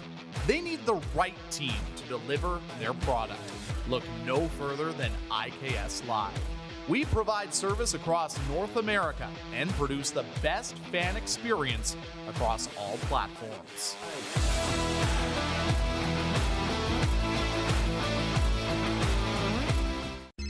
Text 902-518-3033. 902-518-3033. Pick up your phone and text RP, that's Rod Pedersen. Text 902-518-3033. Everything I've worked for, everything I've sacrificed, has led to this. It's out of your hands now. All the gold medals in the world can't help you now. You could throw the perfect rock and still miss. But it just takes one. You leave it all out there on the ice to leave behind a legacy. Does this look familiar? Your fans deserve an incredible arena experience. It's time for an upgrade. Stunning graphics. Revenue opportunities are just the beginning with our in-venue display systems and scoring technology. Let us help you find the best solution for your facility. EDG, always delivering the best fan experience. Nestled in the scenic Qu'Appelle Valley, just 20 minutes northwest of Regina, is one of the finest golf courses in all of Saskatchewan, the Deer Valley Golf Club. The clubhouse has a full-service restaurant, and customers can enjoy a casual dining experience with spectacular views of the golf course and valley. A fully stocked golf shop, staffed by PGA of Canada professionals, is equipped to meet all of your golf apparel and equipment needs. Book your tee time, family event, or corporate tournament today at the Deer Valley Golf Club. Call 306-731-1445. Here's how your business can be a part of Canada's fastest growing sports talk show. All you have to do is contact us, and we will tell you all about the dynamic and exciting marketing opportunities we have, utilizing a fully integrated 360-degree multi-platform. Imagine your business seen and heard across Canada on Game Plus TV and around the world on the Rod Pedersen Digital Network. You will use one of the most overused expressions in sports. You gotta be kidding me. Get your business involved. Contact the Rod Pedersen Show today. Send us your opinions now. We won't victimize you unless you really deserve it. Now, back to your host, Rod Pedersen. Yeah. Where do I start? Where do I start? Where do I start? Yeah, Scotty's gets going tomorrow. We talked about that earlier. Telemiracle's rolling for a little more than another week, right? Today's the 15th. Get your Telemiracle 50/50 tickets if you haven't yet. It's really easy to do. Telemiracle5050.com. You just got to be in Saskatchewan and 18 years of age and over. If you can't do that, we need to be promoting this more. You can donate on the RP Show donation page. And you don't got to be in Saskatchewan to do that. So we'll be promoting that. Leading up to the event, Telemiracle 48, it is Saskatchewan's charity. And I'll say it again, we can bring the Moose in. I've loved the curling interviews that we've done. Thank you, Curling Canada, for working with us on that. And by the way, one of my favorites is coming up next week. Not to scoop ourselves, but Matty Dunstone will be representing. Well, what is he in? Is a wild card, or he's had an automatic berth for the Brier in Regina, the Montana's Brier, presented by AGI. Right. So Dunstone's going to be on next week. I'll get him to explain it. The Scotties begins tomorrow. Yeah, this is the time of year. Get your tickets, curling.ca/tickets. Did anything strike you or move you in the break that you'd like to get out before I switch gears a little bit, maybe play our breakaway bets segment? Just because I know people are going to be feeling it. On the top five, bottom five, I don't know. I got to ask, where are the Oilers in? I mean, they're not in the top five, so I get it. You did a good job of justifying why they're not in the top five. That's the only thing I don't think I would agree with, is I think I'd probably have them in my top five somewhere. But when I listen to you do the top 5, you got them behind Vegas, and hey, I get that. They can't beat Vegas in the big games when it matters. So I'm like, then I look at the Rangers, and well, New York all of a sudden has won 5 in a row, and they're rolling pretty good right now. So how do you put them ahead of it's a tough thing to do. But when I look at the Oilers play the game, I think they're a top 5 team. I just don't know exactly where they slot in. I know. And just full disclosure, there's no wrong answer at this point. It's February the 15th. But when you sent me the Bet Regal futures odds to win the Stanley Cup, I was like, Edmonton, number 1? It's a little early to be drinking, isn't it?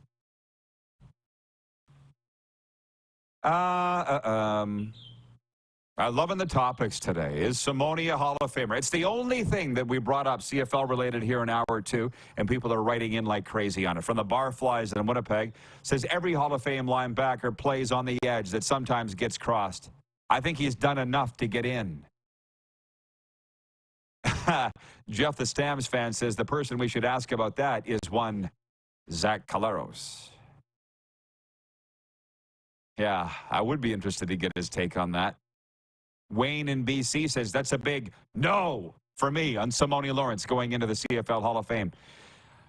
Are you married to the phrase, if you have to ask if he gets in, he doesn't get in? Are you married to that? That came from Prime Time, not Darren, but listen, man, you're going to disappoint me because I've been living.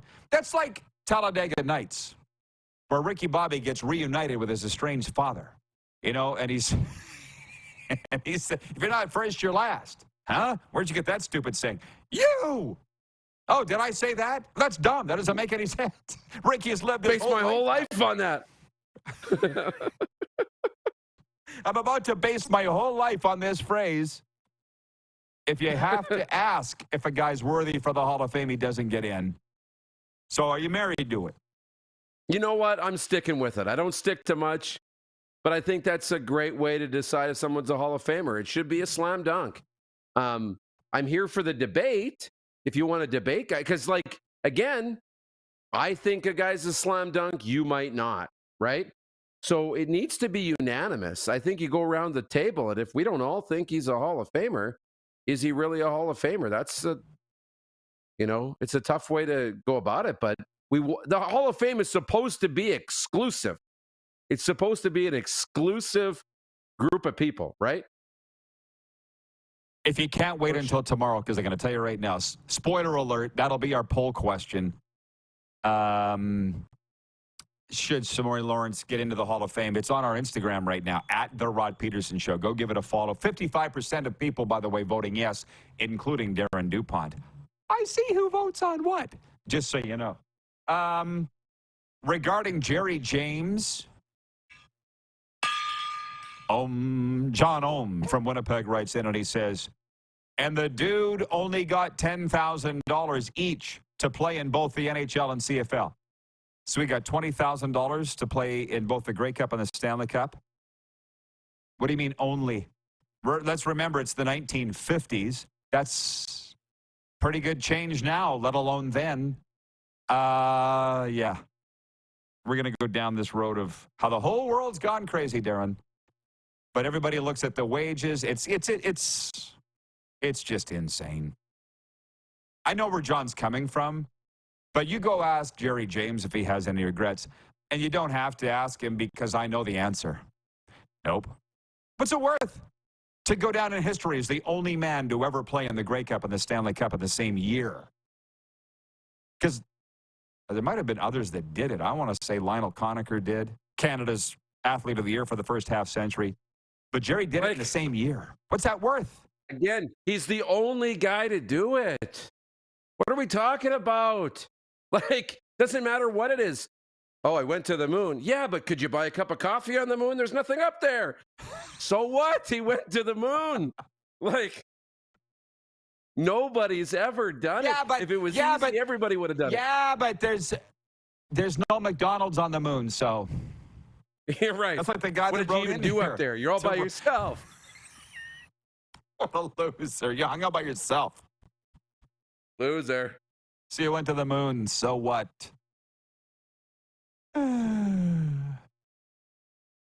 Randy from Winnipeg writes in and says, Rod, have you ever asked Lanny about Theo and the Hockey Hall of Fame? No, because I have too much respect for all three, Lanny, Theo, and to be honest, the institution. I don't like the way the Hockey Hall of Fame does things, but I'm not going to sit here and trash it either. But I'm not going to ask Lanny. It's not up to Lanny. It's not Lanny. If it was up to Lanny, Theo would be in. No two ways about it. So no, I don't. I used to like to put people in awkward situations. Now I don't. Because here's a news flash.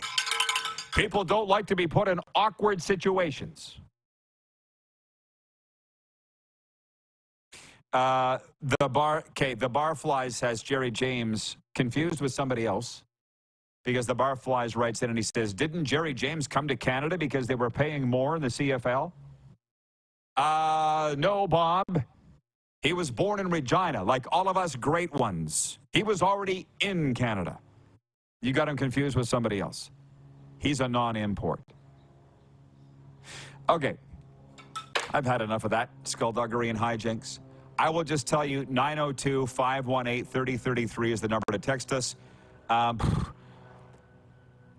Ron in Calgary writes in on the Sober Carpenter text line, just to put a little bit of footnote on that Flames thing. He says, Jacob Markstrom should stay. Dan Vladar should be traded. I swear, if you... Do they still do streeters? Because I feel like I don't see them very often. Streeters, which incidentally is the worst job to do in broadcasting. Hey, Rod, go out and ask 10 people who they think should be premier of the province. How about no? I'll stay over here in sports where it's fun. If you went and asked 10 people on the street in Calgary what the Flames should do, you'll get 10 different answers. You'll get 10 different answers. And I feel like that wouldn't be the case in a lot of cities when it comes to their team. Bill Buchert writes in and says, is the SJHL commish on the show today? Yes, he will be. Next segment. Bingo. Don't get your panties in a bunch. Rick in Martinsville writes in, and he says no to Simone Lawrence. It wasn't just Zach. He was dirty, but he was the CFL golden child for some reason. And one more, Bill in Brantford. Roger Maris won 3 World Series, 2 American League MVPs, held the home run record for a season for 40 years, and he isn't in the Hall of Fame. Bill Brantford. Roger Maris ain't in the Hall of Fame? Who'd he piss off? Because that's the only explanation I could think. Roger Maris has to be in the Hall of Fame. The Hall of Fame record just went down. Or the non-steroid record. Let's put it that way. Okay, we're going to play breakaway bets. You cool? Bet those breakaway bets? Okay, here we go. Seattle Kraken and Boston Bruins tonight. Who you got? Bruins. Me too. The Florida Panthers at the Buffalo Sabres. Who you got? I'll take Florida. Me too. The LA Kings at the New Jersey Devils. Give me the Kings. Me too, dog. The Montreal Canadiens at the New York Rangers. Original 6 matchup. What do you got? Give me the Rangers. Yeah. Me too. The Anaheim Ducks at the Ottawa Senators in the Toilet Bowl. It's brought to you by Drano. Anaheim at Ottawa. Yeah. Who do you got? Ottawa's won 4 in a row. I'll take the Sens. Okay, perfect, because I'll take the Ducks. Wank, wank. What I think's the game of the night, Colorado Avalanche at Tampa Bay Lightning. I'll go first and take the Avs. I think they're going to mop the ice with them. I really do. Okay, I'll take Tampa. I don't know if they're wearing those flashy new jerseys, but I'll take the Lightning. We'll be in Tampa on Saturday. I cannot wait for the Panthers and the Lightning. Philadelphia at Toronto tonight. Who you got? I'll take Philly, actually. Okay, I just reverse psychology. You're picking the other team, hoping the Leafs win, then it's win-win for you. I'll take the Leafs. Edmonton at St. Louis. I'll take the Blues. You? Oh, I'll take the Oilers. How about that? The Dallas Stars at the Nashville Predators. Dallas. Yeah, me too. Pittsburgh Penguins at Chicago Blackhawks. I hear Bedard might play tonight. A solid might. Ooh. Who wins? Still Pittsburgh will win. Chicago's lost 7 in a row. Yeah. I'm with you. San Jose at Calgary. This Flames. should not be close. Flames, yeah, me too. And we wind it up with the Detroit Red Wings at the Vancouver Canucks. Ho, ho, ho. Who do you got? I got the Canucks beating the Rings tonight in the late game. Yeah, me too. I want to do a little test and see if we have anybody from Vancouver watching, and that may include our former sales guy, Kevin the Medium. He's left to go sell cars. He's too good for us now. But who was that guy on Vancouver radio that was the public address announcer for the Canucks and the Giants? Can somebody tell me? I don't think he ever did the Lions. They had quite a few of their own announcers. Here's the other one. Ho, ho, ho. He was a morning man on CKNW. He was a wee little bitty man with white hair and a white beard. And the only reason I know is because he was in the booth. I was just down the press box from him. I'm calling the game. He's on the public address announcer. Vancouver goal scored by number 12, Mitch Zeber. John Ashbridge? That might be it. How'd you know that? How'd you know that? Did you Google it? He Googled it. John Ashbridge. Can you get a photo, Clark? Ho, ho, ho. Was he a wee little man? No, I'm just if you get a photo of him. It's, yeah, skinny guy with a beard. Aren't they all? Aren't all those big voice guys that?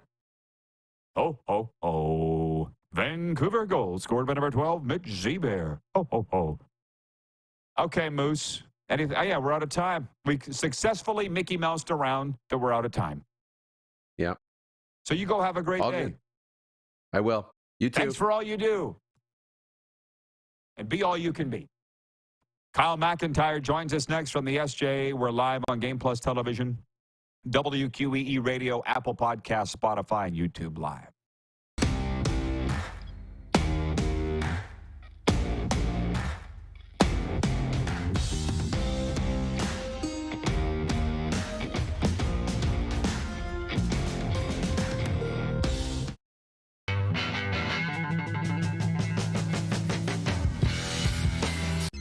Text 902-518-3033.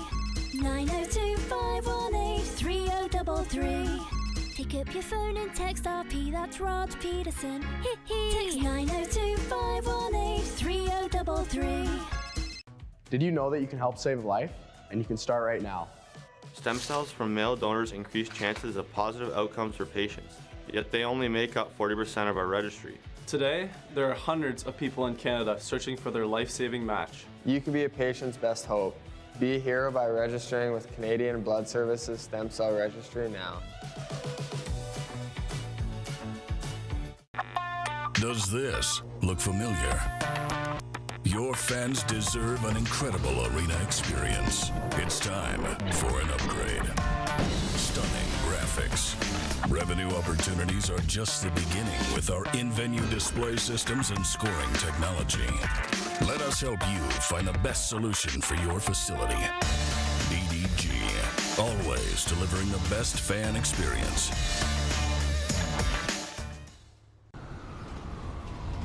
I'm Bridget Lacquette.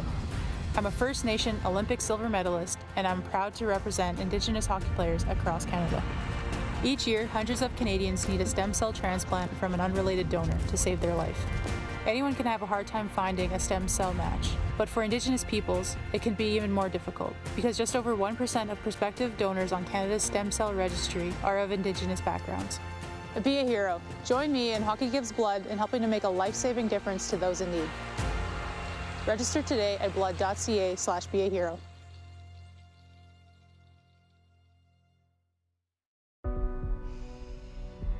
This is it. It all comes down to this rock. The hours in the gym, the weeks away from my family. This is what I've been training for. And all those voices trying to tear me down, I'm here to silence them. We've given everything we have for a chance to get everything we want. Hi, my name's Logan Stankoven. And I'm Connor Bedard. We're both Hockey Gives Blood player ambassadors and proud to be blood donors. There are thousands of patients each year in Canada that rely on a generous stranger to save their life. Please book an appointment today to donate blood at blood.ca/HGB.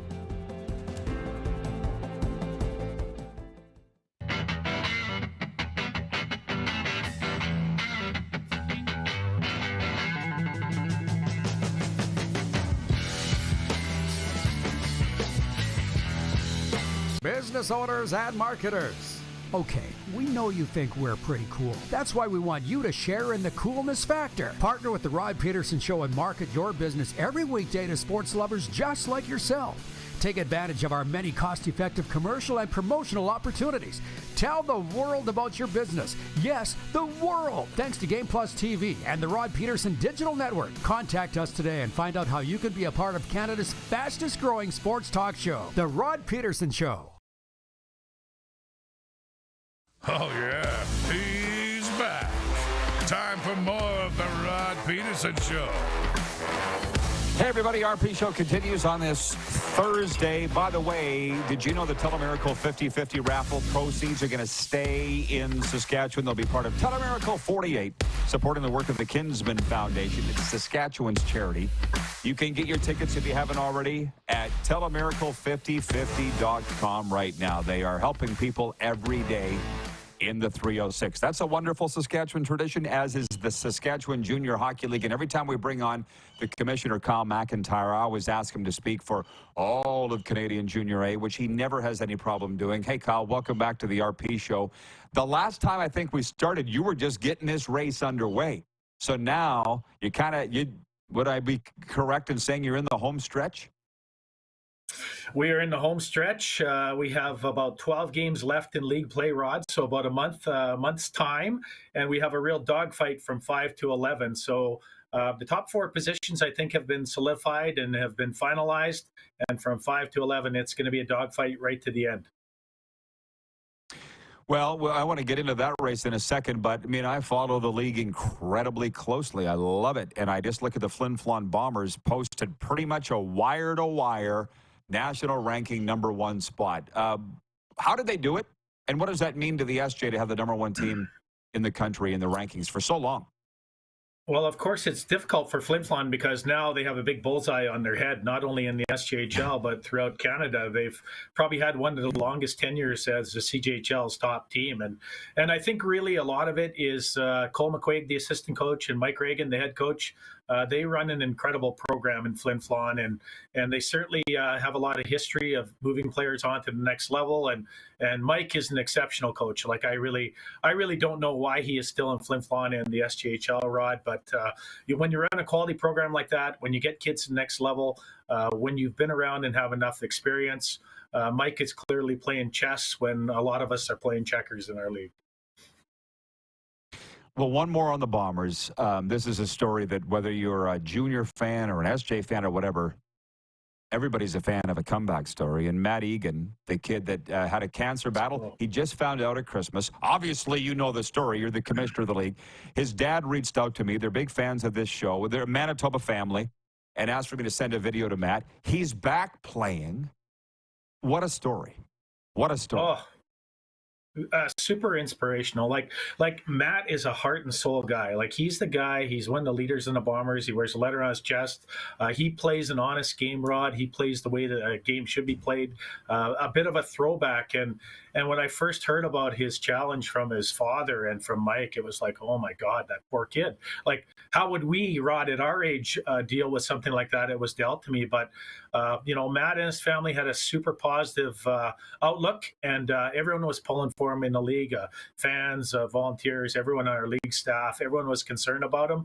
And then to find out that he has come back and played, and one of his first games, he had like 4 points. So just absolutely incredible, super inspirational. And you know what? You don't often cheer for teams as commissioner, but certainly I'm cheering for Matt Egan throughout the year. Me too. It's funny you say that. If you're looking for somebody to cheer for, folks, cheer for Matt Egan and the Flin Flon Bombers because of this story. It is a great one. Now, you mentioned the battles 5 through 11. That's going to be determined over the next 12 games. Would I be correct in saying the playoffs already on for them? Every night's like a playoff night? Well, pretty much. And, you worry about the teams that are going to finish in the 7th or 8th. Are they going to have any gas left to face the North Battleford North Stars or the Flin Flon Bombers, right? So I don't know. You make the playoffs, and then you got a real formidable task in front of you trying to knock off one of those teams. But I'm not prepared to hand the Cantera Seeds Cup to Flin Flon yet, Rod. Like, I know that Melfort Trevor Blevins has a heck of a team there, and certainly when playoffs come, they'll find a new gear. They haven't had a full lineup for a few weeks there, and they'll get everybody healthy. And Scott Barney runs a very exciting and very fan-friendly, entertaining team out of Humboldt. They got a great team. Braden Klamosko and Battleford, like, just when everyone thought they were going to be down and out, they're going to have something to say about it too. So hopefully the right teams are going to get into the playoffs, and the right teams are going to get into the subsequent rounds. But it's going to be awesome. There's always lots of parity in our league. No matter whether you're in first place, anyone can win on any given night, and that's why we play the game. Well, I'll tell you, I always say the spring's the best time of the year, and I get a big argument from everybody. They say, how can you say that? You got NFL starting in the fall. You got the CFL's second half kickoff. You got Major League World Series. I'm like, no, it's the hockey playoffs. It's the best time of year. Right? It's end of story for me. And the Centennial Cup's in Oakville. Have you got your plane Oakville, tickets packed? Can you talk about the? Yeah. Have you got your plane ticket packed? A, and B, or bought, I guess, and B, can you explain the road too? Because people don't remember. There's no Anavet Cup anymore. There's no regional tournament. I like the format. Yeah, so probably post-COVID, a decision was made by Hockey Canada and the CJHL to make it truly a national championship. And so there's 9 leagues in the CJHL. There's one host team. Every single league sent its champion, beginning probably in Estevan. And so that's the format that we're presently using. So if you win your league, there's no Anavet Cup, there's no Doyle Cup. The league champions are representing their teams in their league. They're playing against leagues across Canada. It's about a 10-day tournament from start to finish, from the time you get there and start practicing and playing. Teams are pooled. I can't remember off the top of my head what the pool is, so don't ask me. But certainly you truly have the best teams. And I think the thought initially, Rod, was that, traditionally Alberta has strong teams, Saskatchewan has strong teams, Manitoba and the Ontario Junior Hockey League, and on occasion Quebec and the Maritimes. Probably last year, the Western Leagues, Manitoba, Saskatchewan, Alberta, truly had the best teams there in the tournament. All the games between Manitoba and Saskatchewan are extremely competitive. Those were probably the best games in the tournament.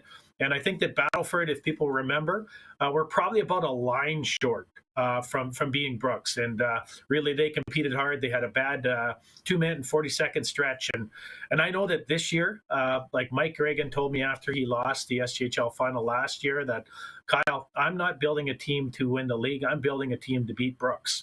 So I know that it was kind of bittersweet, when Brooks departed, because I think that Mike really wanted to have a crack at him with the Bombers.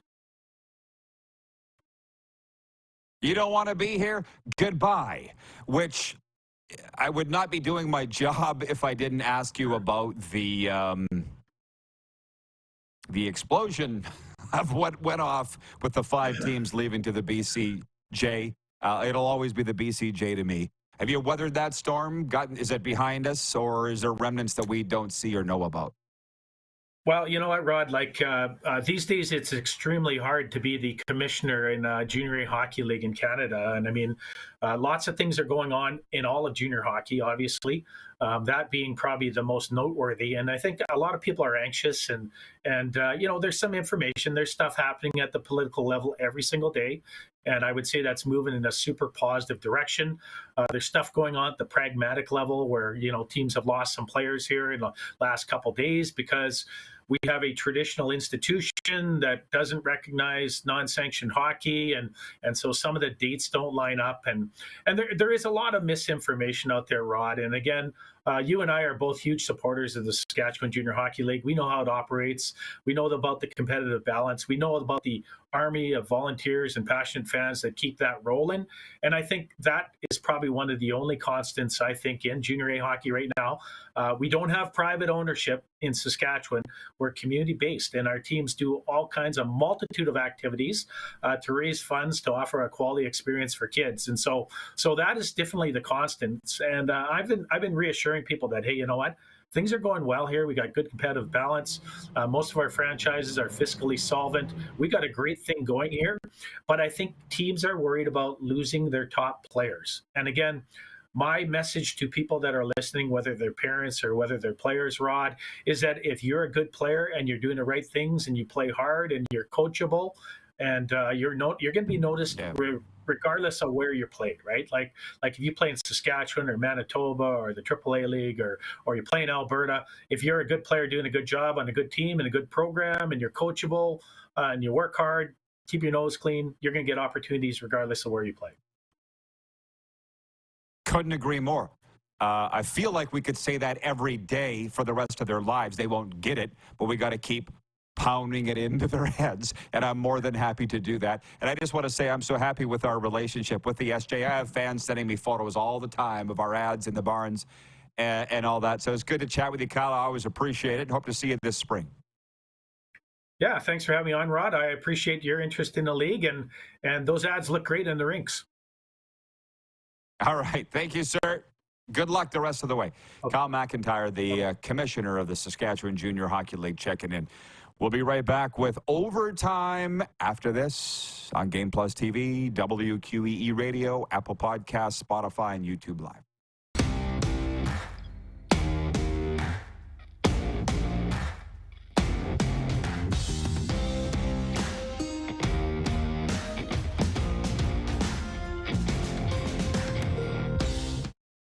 The sports landscape continues to change, and teams and facilities are under more pressure to provide online and in-venue entertainment. They need the right team to deliver their product. Look no further than IKS Live. We provide service across North America and produce the best fan experience across all platforms.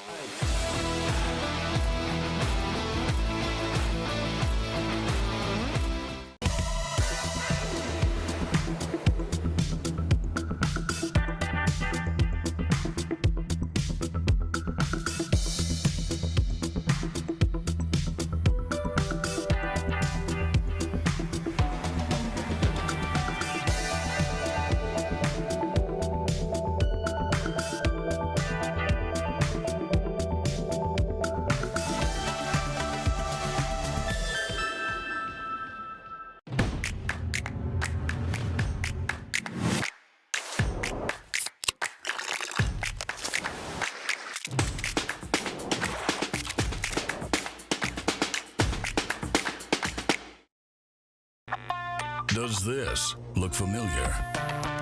Your fans deserve an incredible arena experience. It's time for an upgrade. Stunning graphics.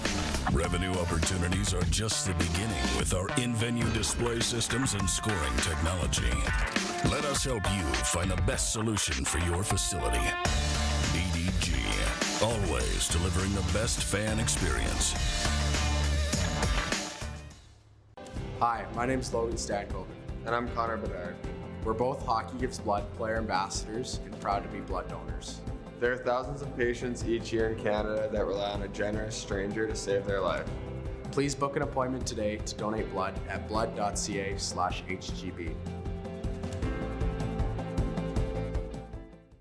IKS Game Day wishes to congratulate the city of Estevan and Affinity Place on their brand new center ice display. This state-of-the-art score clock features 5 LED faces with full motion graphics, scoring integration, and our new Halo mounting system.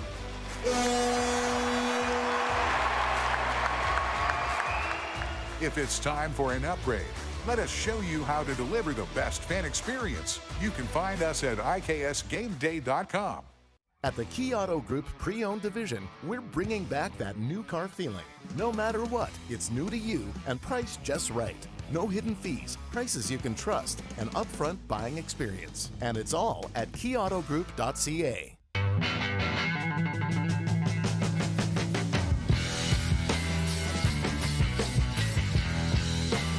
Here's how your business can be a part of Canada's fastest growing sports talk show. All you have to do is contact us, and we will tell you all about the dynamic and exciting marketing opportunities we have, utilizing a fully integrated 360-degree multi-platform. Imagine your business seen and heard across Canada on Game Plus TV and around the world on the Rod Pedersen Digital Network. You will use one of the most overused expressions in sports. You gotta be kidding me. Get your business involved. Contact the Rod Pedersen Show today. You got something to say? You want to add to the show? What are you waiting for? Don't just sit there. Say something. Now, back to the studio with Rod. Okay, welcome back, everybody. It's overtime. You know we love our hockey. You know we love our football. It's a toss-up over what's the best day on a daily basis here. And Overtime's brought to you by our hockey friends at Overtime Hockey Lanes in Calgary, where skill and fun collide. Check them out, 28th Street Northeast. Tell them Rod sent you. And have your own skills competition there for your team, your family, your business, what have you. Also with a licensed bar and restaurant, there's no reason for you not to go. Overtime Hockey Lanes in Calgary. Boy, this has been fun. Have you had as much fun as I've had? John Ohm, I'm sure you were misconstrued, John Ohm. He wrote in earlier, we were talking about the great Jerry James, Kid Dynamite, the only man to play in a Grey Cup and the Stanley Cup final in the same year. And John Ohm wrote in and said, yeah, but he only made $10,000 from each team. Okay, number one, I would take that now, forget about the 1950s. And number two, Andrew Ray writes in and he says, regarding the $10,000 a year salary in 1953, I checked it out. $10,000 in 1953 is equivalent to $113,293.70 today. Something wrong with that? Double it, because he was making it from both teams. Jerry James was rich. I just love that, man. I really do. Thank you, Jerry James, for all you meant to sports. Jeff, the Stamps fan, writes in regarding Friday's show, and he says it'll be the first Football Friday of the year post CFL, NFL seasons. Yeah, buddy. We'll talk a little bit about free agency in both leagues. I know Jim Barker's going to be on tomorrow. Who else we got, Clark?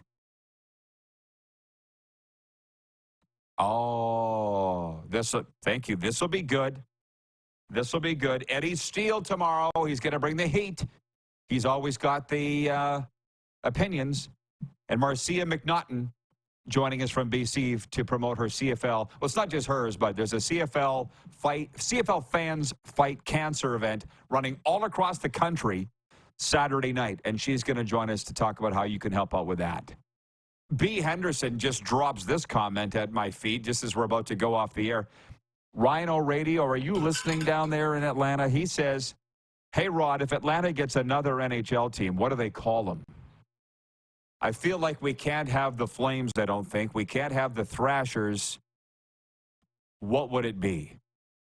We got 5 minutes here, and I'm not sure that I am prepared to spend it on that. Allie in Texarkana writes in, and she says, have a great day, everyone. Great show as always. Thank you, Allie. It was a pleasure to have you here with us. BW in Edmonton says, 7 weeks until the United Football League starts. Should be interesting. Yeah, I'm not sure how much time I'm going to spend on that. I was way more into the XFL the second time around because I had friends playing in it. I don't know anybody playing in this UFL, and that helps. I kind of like the Peaches. I'm with you, Clark, the Peaches. You got the Saskatoon Berries baseball team. How about that? The Atlanta Peaches. It's a good start. Ryan O'Radio. You got anything down there in Atlanta? He runs the whole show. He's the man around here. If you ever listen to his show, The Radio Penitentiary, 6 a.m. to 10 daily on WQEE Radio, your southern home of sports and talk. I haven't got to my sports update. I probably should. I'm just having fun dilly-dallying here. Paul in Humboldt says, Broncos at Hounds tonight. For you SJ fans, you SJ lovers. Scott in Moose Jaw. writes in, he says, "Go Yorkton Terriers," and then goes on to say the Brooks Bandits are always good every year. Bought and paid for, right, Clark? Can we say that now? Hot damn! Approved. Sports update. Police say the shooting that left one person dead and nearly 24 injured after the Kansas City Chiefs Super Bowl parade appeared to stem from a dispute between several people. Police Chief Stacey Graves said today that the victims ranged between the ages of 8 and 47 years of age. Half of the 22 injured were under the age of 16. A mother of 2 was killed. Police say 3 people were detained and firearms were recovered. The Columbus Blue Jackets fired general manager Jarmo Kekalainen today. President of Hockey Operations John Davidson made the decision midway through Kekalainen's 11th full season. And welcome back, LeBron. Welcome for the first time, Paolo Banchero, Scotty Barnes, Jalen Brunson, and Tyrese Maxey. NBA All-Star Weekend in Indianapolis is here with some familiar names, some new faces, a nod to nostalgia, and a bit of unwinding for everyone before the stretch run of the season. Get ready for NBA coverage ad nauseum. Sports update brought to you by Landmark Cinemas. In Landmark Cinemas now, Anyone But You, the Valentine Encore. Don't miss all the new bonus content as well, starring Alexandra Shipp and Glenn Powell. And also brought to you by Common Crown Brewing Company, turning your everyday common beer into a unique and exceptional experience. Visit commoncrown.ca. Holy smokes, did we cover a lot of ground today, didn't we? Simone Lawrence announcing his retirement. Obviously didn't get a free agent offer that he liked. The question today and tomorrow will be, is he a Hall of Famer? We settled that Connor McDavid's probably going to win a Stanley Cup, but I'm saying not with the Oilers, and there's some viewers that agreed. Yeah, thank you to John Liu. Thank you to the commish. Kyle McIntyre, we'll see you tomorrow, noon Eastern, right here on The Big Show on Game Plus and Key Radio. Who has more fun than us?